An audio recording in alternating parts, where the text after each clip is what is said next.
आज के वीडियो में हम डिस्कस करेंगे इंटरनेट ऑफ थिंग्स यानी कि आईओटी में यूज़ होने वाली एक इम्पॉर्टेंट टेक्नोलॉजी जिसको एनएफसी के नाम से जानते हैं। एनएफसी यानी कि नियर फील्ड कम्युनिकेशन। आज के समय में पेमेंट सर्विसेज में इस नियर फील्ड कम्युनिकेशन टेक्नोलॉजी को यूज़ किया जा रहा है और तमाम कार्ड्स, तमाम बैंक्स इस तरह के फीचर प्रोवाइड करते हैं जहां पर आप कॉन्टेक्टलेस तरीके से ही पेमेंट को फुलफिल करवा सकते हैं। आइए देखते हैं इस टेक्नोलॉजी के बारे में। What is NFC? कह रहे हैं कि एनएफसी और near field communication is a short range high frequency wireless communication technology. ये एक शॉर्ट रेंज में यूज़ की जाने वाली हाई फ्रीक्वेंसी पर बेस्ड एक वायरलेस टेक्नोलॉजी है। इस टेक्नोलॉजी में रेडियो कम्युनिकेशन को इस्टेब्लिश करते हैं। या तो कैसे इस्टेब्लिश करेंगे, या तो जिन दो डिवाइसेस के बीच में टेक्नोलॉजी को फुलफिल करवाना है उनको एक दूसरे के एकदम पास ले जाएं या फिर एक पर्टिकुलर रेंज में ले जाएं ताकि इस तरह का ट्रांसमिशन जो है वो फुलफिल हो पाए। एनएफसी का जो मेनली इसको बनाने का पर्पस था वो था कि हम मोबाइल फ़ोन्स पर या फिर जो हैंड हेल्ड डिवाइसेस हैं उनके साथ इस टेक्नोलॉजी को एम्बेडेड कर सकें, उनके साथ इनके एप्लीकेशंस को फुलफ़िल करा सकें।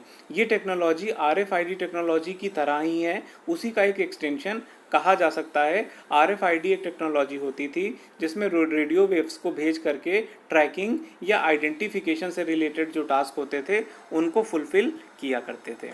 चलिए नेक्स्ट हम लोग बात करते हैं evolution of NFC technology. Evolution तो इसका काफ़ी समय पहले से इस टेक्नोलॉजी पर लोग काम करते आ रहे हैं, लेकिन सन 2004 में पहली बार एनएफसी फोरम बनाया गया जिसमें 3 कंपनी शामिल थीं, नोकिया, फिलिप्स एंड सोनी। ये 3 कंपनीज मिल करके एक फोरम इन्होंने बनाया जो एनएफसी फोरम के नाम से जिसको जाना गया। और कह रहे हैं कि इस फोरम ने क्या क्या किया, इसने कुछ स्टैंडर्ड्स डिसाइड किए ताकि इस तरह की जो टेक्नोलॉजी है उसको फुलफ़िल करा सकें और सभी लोग एक स्टैंडर्ड पर काम करें ताकि इसके जो एप्लीकेशंस हैं उनको वाइडली जो है वो यूज़ किया जा सके।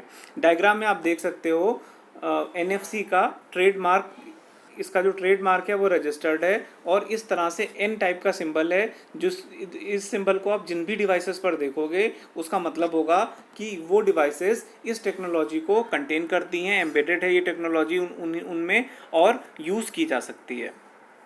चलिए नेक्स्ट बात करते हैं। चलिए एवोल्यूशन में ही देखते हैं। नोकिया ने सबसे पहले सन 2006 में एक फ़ोन जो है मार्केट में लॉन्च किया था, नोकिया 6131। ये पहला फ़ोन था जो एनएफसी टेक्नोलॉजी को सपोर्ट करता था।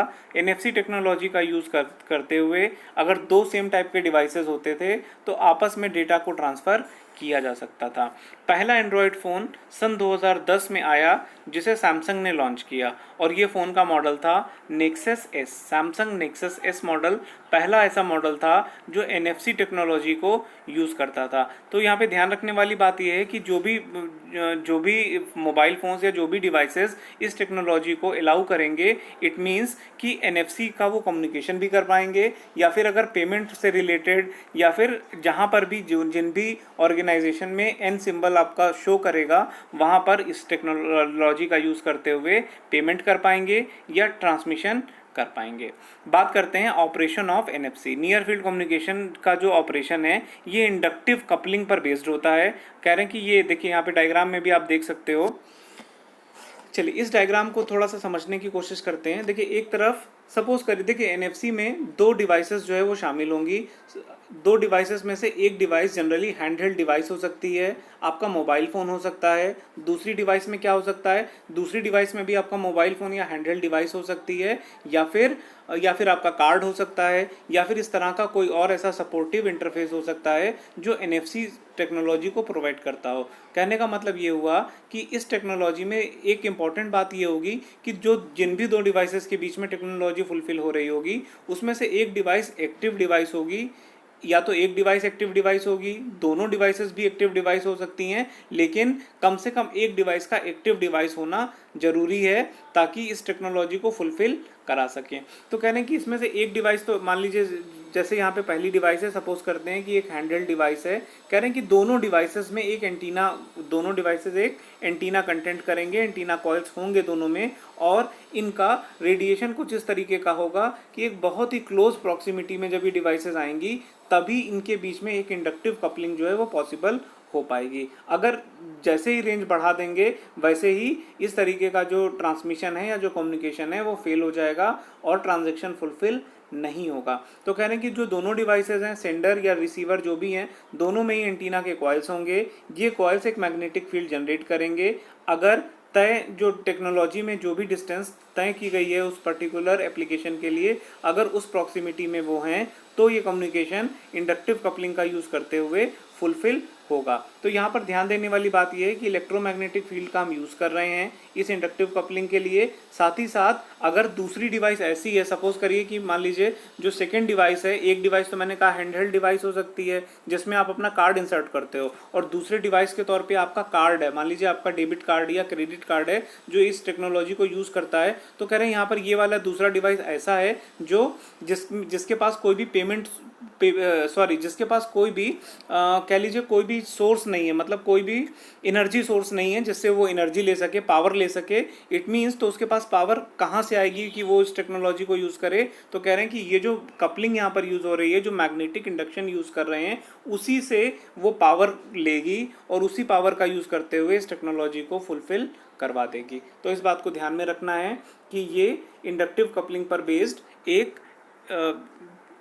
इसका अच्छा एग्जांपल है। इससे पहले जो ब्लूटूथ वगैरह की टेक्नोलॉजी हम लोगों ने पढ़ी है या वाईफाई देखेंगे, वो इससे काफ़ी अलग हैं, जो इस तरह की टेक्नोलॉजी पर बेस्ड नहीं होते हैं। चलिए ऑपरेशन में ही नेक्स्ट हम लोग बात करते हैं। इसकी जो ऑपरेटिंग फ्रीक्वेंसी है, ध्यान दीजिए, ये इसकी operating frequency 13.56 megahertz, it means कि ये काफ़ी हाई फ्रीक्वेंसी पर काम करता है। इसका जो डेटा रेट है, डेटा रेट 106 kbps से 424 kbps होता है। तो कह रहे हैं कि भले ही हाई फ्रीक्वेंसी पे काम करता है लेकिन जो डेटा ट्रांसमिशन का रेट है वो काफ़ी स्लो है। 106 kbps से 424 kbps के बीच में ही डेटा रेट पॉसिबल हो पाता है। क्यों? क्योंकि हमें ये जो टेक्नोलॉजी है इसका मेन पर्पस हमें डेटा ट्रांसफ़र करना नहीं है। पेमेंट सॉल्यूशंस या अदर जो गेस्चर बेस्ड एप्लीकेशंस हैं उनमें हमको टेक्नोलॉजी को यूज़ करना है, ना कि यहाँ पर डेटा को ट्रांसफ़र करवाना है। तो उसके अकॉर्डिंग जो ये डेटा रेट प्रोवाइड कर रहा है वो इन एप्लीकेशंस के लिए सफिशिएंट होता है। चलिए नेक्स्ट बात करते हैं। NFC use an initiator and the target.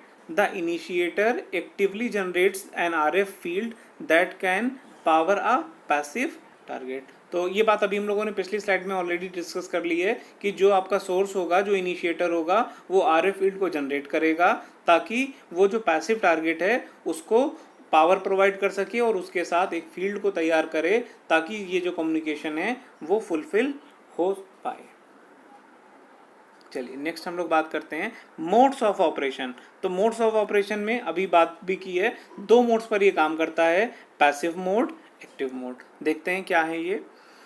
चलिए, इन active mode both devices with NFC chip generates an electromagnetic field and exchange data. तो देख रहे हैं पहला ये कौन सा मोड है, ये एक्टिव मोड है। एक्टिव मोड में क्या कर रहे हैं, कह रहे हैं कि जो दोनों डिवाइसेस हैं, दोनों डिवाइसेस के साथ NFC चिप लगा हुआ है और दोनों ही जो डिवाइसेस हैं वो कैपेबल हैं कि वो इलेक्ट्रोमैग्नेटिक फील्ड को वो जनरेट कर सकते हैं, आपस में कनेक्ट करते हुए डेटा को एक्सचेंज कर सकते हैं।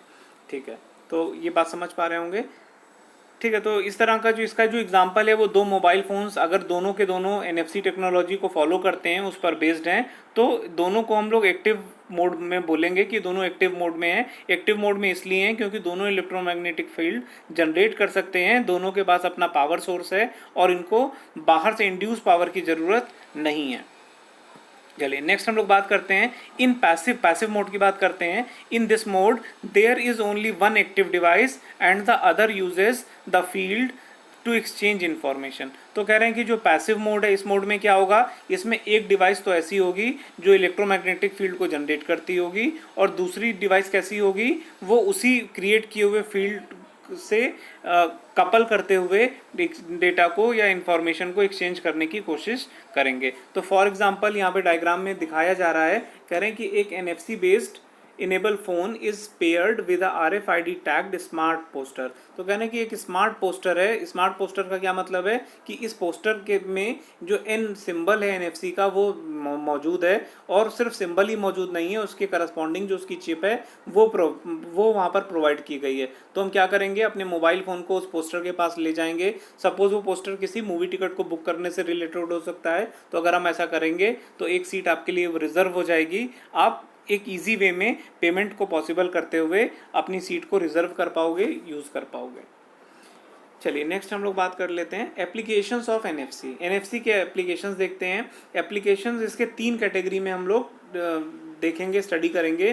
पहला है touch and go, second one is touch and confirm, third one touch and connect. आइए देखते हैं कि करके इनके एप्लीकेशंस को। टच एंड गो, तो इसमें यहाँ पर क्या हो रहा है, यानी कि ऐसे जो एप्लीकेशंस होंगे उसमें, जैसे अभी हम लोगों ने ऊपर स्मार्ट पोस्टर की बात की थी, तो कह रहे हैं कि इसमें इस तरीके की कुछ भी चीज़ें होंगी, सपोज ट्रांसपोर्ट से रिलेटेड या कहीं पर कोई इवेंट ऑर्गेनाइज हो रहा है उसके एंट्री टिकट के लिए आपको इस तरीके का प्रोविज़न दिया जा सकता है, जहां पर आप NFC का जो सिंबल है वहां पर चिप उसका फिट किया रहेगा। आपको अपने डिवाइस या अपने कार्ड को लेकर के जाना रहेगा, और एक प्रॉक्सिमिटी में एक उसकी रेंज में जब आप जाओगे तब आप उस ट्रांजैक्शन को फुलफ़िल कर पाओगे। या फिर इसका एक दूसरा एप्लीकेशन इस तरह से भी हो सकता है कि आपने ऑलरेडी एक टिकट को बुक करवाया हुआ है, और NFC टेक्नोलॉजी का यूज़ करते हुए जब आप उस स्मार्ट पोस्टर या स्मार्ट फीचर के पास जाते हो तो उस ट्रांजैक्शन को फुलफ़िल करवाया जाता है, आपको एंट्री प्रोवाइड कर दी जाती है। चलिए नेक्स्ट हम लोग बात करते हैं। चलिए, तो ये वही चीज़ यहाँ पर दिखाई गई है कि इस तरीके का सिंबल। अच्छा, यहाँ पर एक बात और मैं दिखा दूँ। देखिए, जहाँ पर भी NFC टेक्नोलॉजी पेमेंट से रिलेटेड होती है वहाँ पर कुछ इस तरह का सिंबल जो है, जो आप यहाँ पर देख रहे हो ब्लू कलर वाला ये सिंबल है, इस तरीके के सिंबल को यूज़ किया जाता है। ऐसा सिंबल आज के समय में आप लोग अपने ATM कार्ड्स में या क्रेडिट कार्ड्स में भी देख सकते हो। सभी ATM कार्ड्स में या सभी डेबिट कार्ड्स में अभी ये फीचर अवेलेबल नहीं है, लेकिन जितने भी प्लैटिनम कार्ड्स हैं या जितने भी वीज़ा सपोर्टेड क्रेडिट कार्ड्स हैं उन सब में ये सिंबल जो है वो प्रोवाइड रहता है। और उसका मतलब यही होता है कि आप इस टेक्नोलॉजी का यूज़ करके, आप उस तरह के कार्ड को यूज़ करके कॉन्टेक्टलेस तरीके से ही पेमेंट को फुलफ़िल करवा सकते हो, जिससे एक बेनिफिट ये होता है कि आपके जो कार्ड की डिटेल्स हैं वो लीक नहीं हो सकती हैं। यहाँ पे कार्ड के डिटेल के लीक होने से मतलब ये है कि जब आप हैंडहेल्ड डिवाइस में कार्ड को इंसर्ट करते हो तो कुछ पर्टिकुलर डिवाइसेस ऐसे हैं जो आपके डेटा को चोरी कर सकते थे, मैग्नेटिक स्ट्रिप को पढ़ सकते थे, चोरी कर सकते थे। इसकी वजह से चिप बेस्ड टेक्नोलॉजी आई थी, लेकिन चिप बेस्ड टेक्नोलॉजी में भी आपको कार्ड को इंसर्ट करना मस्ट होता था।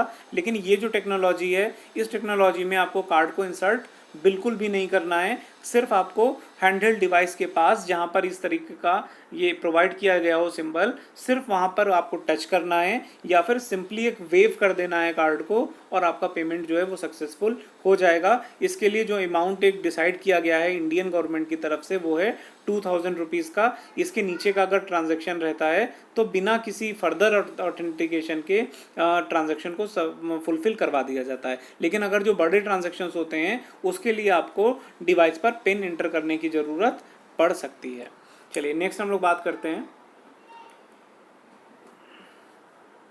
Touch and confirm. तो टच, अच्छा ये बात तो हम लोगों ने अभी कर ही ली है टच एंड कंफर्म की। तो इसमें कह रहे हैं कि वीज़ा या मास्टर कार्ड सपोर्टेड जो हैंडहेल्ड डिवाइसेस हैं वहाँ पर हम इनका यूज़ कर सकते हैं। पहले से ही डिवाइसेस, हालांकि ये डिवाइस इस तरह की डिवाइस आप इंडिया में नहीं देखते हो, लेकिन जो भी डिवाइसेस हमारे शॉपिंग मॉल्स में अवेलेबल हैं या मूवी काउंटर पर या डोमिनोज वगैरह में अवेलेबल हैं, वहाँ पर ईजिली हम लोग NFC टेक्नोलॉजी का यूज़ करते हुए पेमेंट को फुलफ़िल करा सकते हैं। आपको ना तो पिन एंटर करने की ज़रूरत है, सिर्फ आपको अपने कार्ड को अपने पास रखना है, और जब भी आप 4 सेंटीमीटर या उससे कम डिस्टेंस में ले जाते हैं डिवाइस के पास कार्ड, तो ऑटोमेटिकली जो अमाउंट आपको बताया गया है वो कार्ड से डिडक्ट कर लिया जाता है। तो इस तरीके का जो एप्लीकेशन है ये टच एंड कंफर्म वाले कैटेगरी में आता है। चलिए नेक्स्ट हम लोग बात करते हैं। ठीक है, तो NFC पेमेंट करते समय देखिए यहाँ पर एक स्क्रीन भी दिखा रहे हैं। कह रहे हैं कि इस तरीके का स्क्रीन जो है वो आपको अपीयर होता है, लेकिन जो छोटे अमाउंट्स हैं, जैसे मैंने बताया इंडियन गवर्नमेंट ने 2000 रुपीज़ का एक लिमिट लगाया हुआ है, उसके नीचे का पेमेंट होता है तो किसी तरीके का मैसेज अपीयर नहीं होता, डायरेक्टली पेमेंट हो जाता है। लेकिन जो बड़े ट्रांजेक्शन्स हैं उसके लिए इस तरीके के मैसेजेस आपके सामने अपीयर हो सकते हैं, और जब आप उनको अलाउ करोगे, ऑथेंटिकेट करोगे, ऑथराइज करोगे, तभी फर्दर पेमेंट जो है वो पॉसिबल होगा।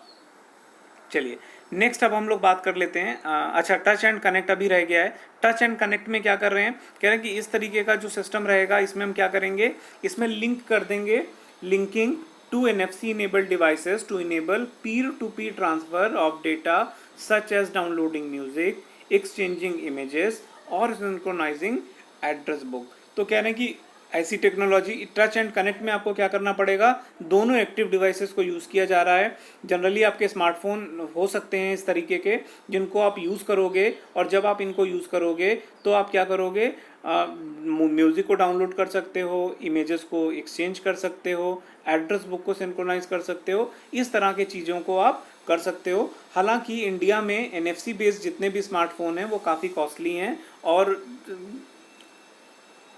ईज़िली तो अवेलेबल हैं, लेकिन ज़्यादातर ये कॉस्टली हैं। और अगर आप मार्केट में जाओगे, अगर आप फीचर्स को चेक करोगे तो ज़रूर आपको ये इस टेक्नोलॉजी के मोबाइल फ़ोन या स्मार्टफोन्स अवेलेबल होंगे जिनको आप यूज़ कर सकते हो। और इस तरीके के जितने भी टेक्नोलॉजीज़ हैं या जितने भी स्मार्टफोन्स हैं या डिवाइसेस हैं, वो आपको स्मार्ट वे में पेमेंट करने का फीचर जो है वो प्रोवाइड कर सकते हैं। इंडिया में अगर हम बात करें तो रिसेंटली ICICI बैंक ने पॉकेट्स ऐप जो है वो लॉन्च किया था, और ये ऐप NFC टेक्नोलॉजी को सपोर्ट करता था। हालांकि NFC टेक्नोलॉजी पर बेस्ड ये ऐप ऐसा था जो केवल NFC इनेबल्ड डिवाइसेस पर ही जो है वो काम करता था। हालांकि अगर आपके पास NFC इनेबल्ड डिवाइस नहीं है तो अदर फीचर्स काम करती थी, लेकिन अगर NFC इनेबल्ड मोबाइल फ़ोन होता था तो NFC वाला टेक्नोलॉजी भी यूज़ को होता था, काम करता था। और जिस तरह से आप कार्ड को हैंडल डिवाइस के पास ले जा करके पेमेंट कर सकते थे, वैसे ही सिर्फ अपने स्मार्टफोन को उस डिवाइस के पास, हैंडल डिवाइस के पास ले जा करके भी पेमेंट को फुलफिल करवा सकते थे। तो ऐसा फीचर वाला अभी फ़िलहाल तो मैंने एक ही ऐप देखा है जो ICICI बैंक का पॉकेट्स ऐप है। आप लोग भी इस ऐप को डाउनलोड करके देख सकते हो कि किस तरह से इस NFC टेक्नोलॉजी वाले फीचर को यूज़ करते हैं। अगर आपके स्मार्टफोन में NFC इनेबल्ड होगा तो ही आप इसको यूज़ कर पाएंगे। चलिए NFC टेक्नोलॉजी को कुछ अदर टेक्नोलॉजीज़ के साथ कंपेयर करते हुए यहाँ पर दिखाया गया है। आइए देख लेते हैं इनको किन किन टेक्नोलॉजीज़ के साथ हम लोग कंपेयर कर रहे हैं। एक है NFC को हम लोग कंपेयर कर रहे हैं RFID, IRDA, ब्लूटूथ टेक्नोलॉजीज़। तो आइए देखते हैं क्या क्या इसमें बातें हैं।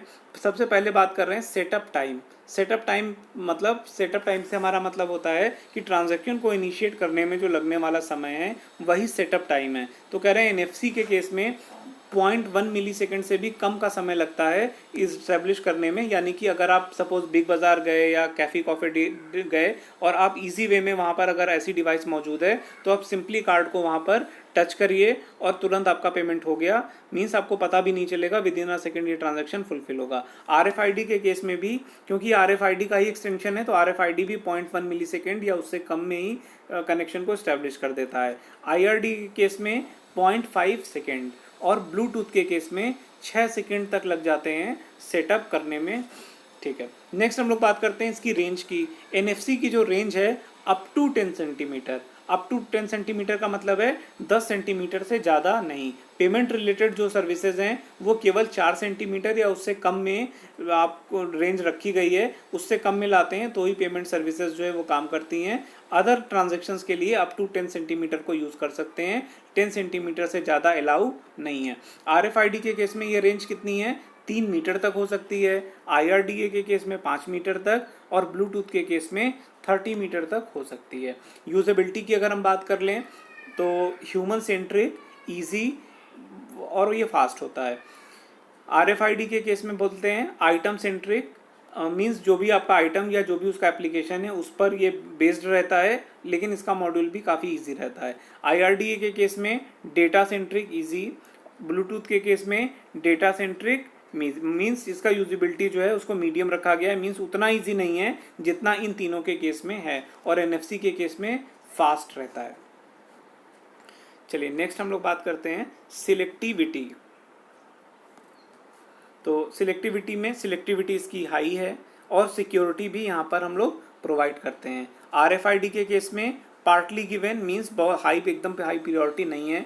IRDA के केस में लाइन ऑफ साइट मेंटेन करना ज़रूरी होगा और ब्लूटूथ के केस में लिखा हुआ है हु आर यू, इसका मतलब हुआ कि पेयरिंग टाइप का हम लोग ब्लूटूथ वाला जब भी ट्रांसफ़र करते हैं तो पेयरिंग का कॉन्सेप्ट फॉलो करते हैं, पेयरिंग करवाते हैं डिवाइसेस को, उसके बाद ही हम लोग जो है यूज़ कर पाते हैं। तो ये हम लोग बात कर रहे थे सिलेक्टिविटी की। यूज़ केसेस, तो इसमें क्या कर सकते हैं, कहाँ कहाँ इनका एप्लीकेशन हो सकता है उसके बारे में बात की जा रही है। कह रहे हैं पे करने में यूज़ कर सकते हैं, गेट एक्सेस, शेयर करने में, इनिशिएट सर्विस, इजी सेटअप। तो ये सारी चीज़ें जो है काफ़ी इसको यूज़ करना इसका मतलब है आसान है, और पे करने में भी यूज़ कर सकते हैं, शेयरिंग में यूज़ कर सकते हैं और किसी सर्विस को इनिशिएट करवाने में कर सकते हैं। RFID को कहाँ यूज़ करते हैं, आइटम्स को ट्रैकिंग करने में यूज़ करते हैं, आइटम्स को ट्रैक करते हैं और वहाँ पर RFID मॉड्यूल्स को हम लोग यूज़ कर लेते हैं। IRDA control and exchange data, generally controlling और एक्सचेंज डेटा, किसी इक्विपमेंट को आपको कंट्रोल करना है तो वहाँ पर आप IRDA टेक्नोलॉजी को यूज़ कर लेते हैं। ब्लूटूथ में क्या करते हैं, network for data exchange headset, तो कह रहे हैं एक नेटवर्क यहाँ पर बन जाता है, डेटा एक्सचेंज कर लेते हैं, हेडसेट में यूज़ होता है। और भी ब्लूटूथ के कई एग्जांपल्स हम लोगों ने इसका वीडियो भी देखा था, कई तरह के एप्लीकेशंस ब्लूटूथ के हम लोग ऑलरेडी पढ़ चुके हैं।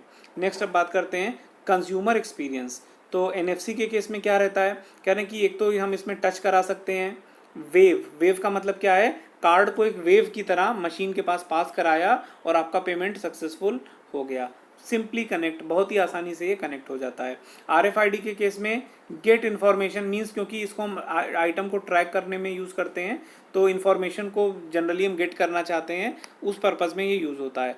IRD के केस में काफ़ी ईजी है और ब्लूटूथ के केस में कॉन्फ़िगरेशन नीडेड। मैंने बताया कि यहाँ पर पेयरिंग करना आपको ज़रूरी रहता है, पेयरिंग करोगे तभी आप जो है इसका जो कंज्यूमर एक्सपीरियंस है उसको बेटर बना पाओगे। तो हालांकि इस यहाँ पर जो कंपैरिजन इस तरह से रखा गया है ताकि हम NFC टेक्नोलॉजी के जो बेनिफिट्स हैं, उसके जो एडवांटेजेस हैं, उसके जो एप्लीकेशंस हैं, उनको अच्छे से जान सकें और समझ सकें कि NFC टेक्नोलॉजी का क्या इम्पोर्टेंस है। चलिए नेक्स्ट हम लोग अब बात कर लेते हैं एडवांटेजेस ऑफ NFC।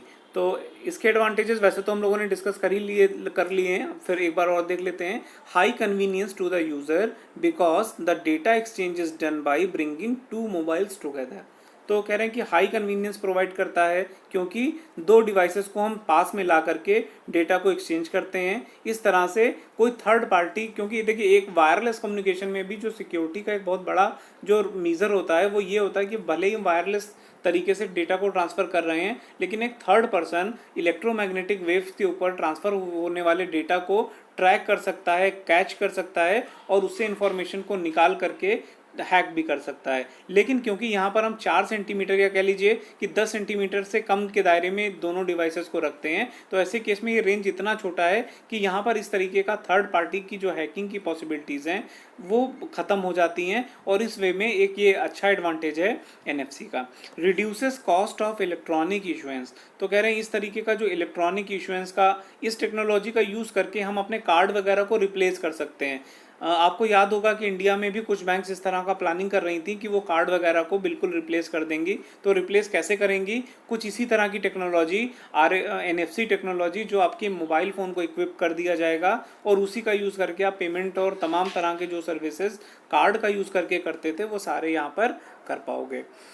नेक्स्ट है सिक्योर कम्युनिकेशन, ऑलरेडी इस पर हम लोग बात कर चुके हैं। नो स्पेशल सॉफ्टवेयर, कोई स्पेशल सॉफ्टवेयर की ज़रूरत नहीं है। No manual configuration and setting, कोई भी मैनुअल कॉन्फ़िगरेशन या सेटिंग करने की ज़रूरत नहीं है। Know search and pair procedure, Bluetooth की तरह ना तो नेटवर्क को डिस्कवरी मोड पे लाना है ना पेयर करना है, इस तरीके का कुछ भी नहीं है। बहुत ही सिंपल मॉड्यूल है, सिर्फ आपको जो एक उसका एक दायरा बनाया गया है सिर्फ उस रेंज के अंदर लेकर के जाना है, आप अपनी सर्विस को फुलफ़िल करवा सकते हैं।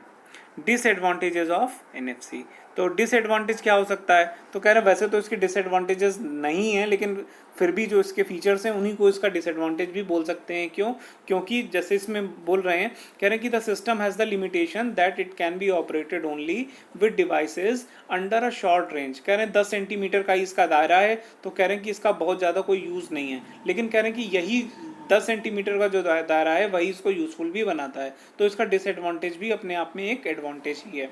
दूसरा कह रहे हैं data transfer rate is very less at about 106 kbps to 424 kbps। तो कह रहे हैं डेटा ट्रांसफर रेट काफ़ी कम है, तो ये इसका एक डिसएडवांटेज है। लेकिन फिर भी मैं कहूँगा कि ये इसका डिसएडवांटेज नहीं है। क्यों? क्योंकि जिन एप्लीकेशंस को बनाने के लिए इस टेक्नोलॉजी का यूज़ किया गया है उसमें इसी तरह का हमें जो डेटा रेट है वही चाहिए, इससे ज़्यादा की हमको ज़रूरत ही नहीं है। क्योंकि इसका जो प्राइमरी फंक्शन है वो पेमेंट सर्विसेज को फुलफ़िल करवाना है, ना कि आपके वीडियो फाइल्स को ट्रांसफ़र करना। तो आज का ये वीडियो होपफुली आपको समझ में आया होगा।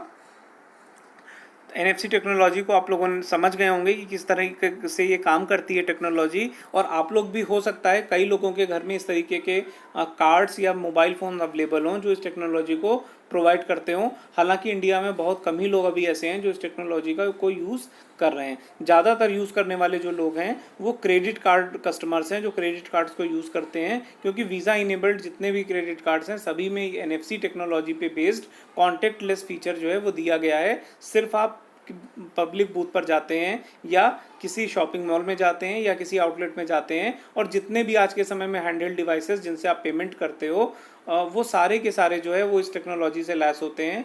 सिर्फ आप वहाँ जा करके कार्ड को टच करा करके या वेव करके पेमेंट को फुलफ़िल करा सकते हो। तो होपफुली ये वीडियो आपको समझ में आया होगा। कमेंट करके ज़रूर बताइएगा क्या चीज़ नहीं समझ में आई, ताकि उसको फर्दर हम लोग डिस्कस कर सकें। ठीक है, आज की वीडियो में हम लोग इतना ही रखते हैं। Thank you all of you.